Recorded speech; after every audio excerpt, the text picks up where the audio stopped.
اعوذ باللہ من الشیطان الرجیم بسم اللہ الرحمن الرحیم وَلِكُلٍّ وِجْهَةٌ هُوَ مُوَلِّيهَا فَاسْتَبِقُوا الْخَيْرَاتِ أَيْنَمَا تَكُونُوا يَأْتِ بِكُمُ اللَّهُ جَمِيعًا إِنَّ اللَّهَ عَلَى كُلِّ شَيْءٍ قَدِيرٌ۔ اور ہر ایک گروہ کے لیے ایک سمت مقرر ہے جس کی طرف وہ عبادت کرتے وقت رخ کرتا ہے، اور اے مسلمانوں، تمہارے لیے کعبے کو قبلہ بنایا گیا تو تم نیکیوں میں دوسروں سے آگے نکل جاؤ۔ تم جہاں کہیں بھی ہوگے اللہ بروز قیامت تم سب کو جمع کر کے دے آئے گا، بے شک اللہ ہر چاہت پر قادر ہے۔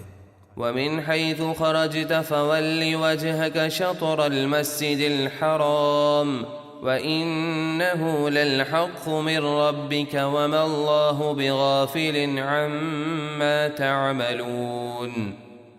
اور اے حبیب، آپ جہاں سے بھی سفر پر روانہ ہوں تو نماز میں اپنا چہرہ مسجد حرام کی طرف کریں، اور بے شک یہ حکم آپ کے رب کی طرف سے ضرور حق ہے، اور اے لوگو، اللہ تمہارے کاموں سے بے خبر نہیں۔ وَمِنْ حَيْثُ خَرَجْتَ فَوَلِّ وَجْهَكَ شَطْرَ الْمَسْجِدِ الْحَرَامِ وَحَيْثُ مَا كُنْتُمْ فَوَلُّوا وُجُوهَكُمْ شَطْرَهُ لِئَلَّا يَكُونَ لِلنَّاسِ عَلَيْكُمْ حُجَّةٌ إِلَّا الَّذِينَ ظَلَمُوا مِنْهُمْ فَلَا تَخْشَوْهُمْ وَاخْشَوْنِي وَلِأُتِمَّ نِعْمَتِي عَلَيْكُمْ وَلَعَلَّكُمْ تَهْتَدُونَ۔ اور اے حبیب، آپ جہاں سے بھی سفر پر روانہ ہوں تو نماز میں اپنا چہرہ مسجد حرام کی طرف کریں، اور اے مسلمانوں، تم جہاں کہیں بھی ہو نماز میں اپنا چہرہ اسی کی طرف کرو تاکہ لوگوں کو تم پر کوئی حجت و اعتراض باقی نہ رہے، یعنی مشرکین مکہ یہ نہ کہہ سکیں کہ حضور علیہ السلام خود کو دین ابراہیمی پر کہتے ہیں، مگر ہماری مخالفت میں ان کے قبلے خانہ کعبہ کے بجائے بیت المقدس کی طرف رخ کر کے نماز پڑھتے ہیں، مگر ان میں سے جو ظالم ہیں وہ اب بھی بے جا اعتراض کریں گے، تو ان سے نہ ڈرو اور مجھ ہی سے ڈرو۔ اور اے مسلمانوں، کعبے کو قبلہ اس لیے بنایا گیا تاکہ میں تم پر اپنی نعمت پوری کروں اور تاکہ تم ہدایت پاؤ۔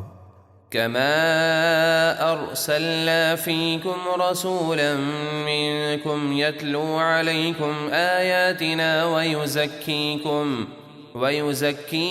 ويعلمكم الكتاب والحكمة ويعلمكم ما لم تكونوا تعلمون۔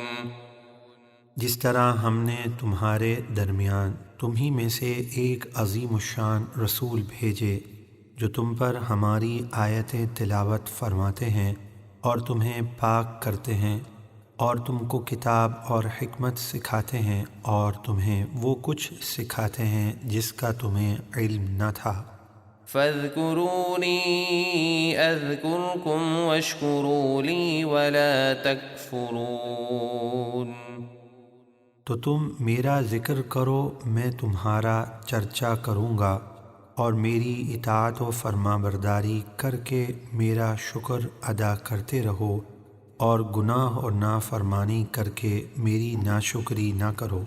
صدق اللہ العظیم۔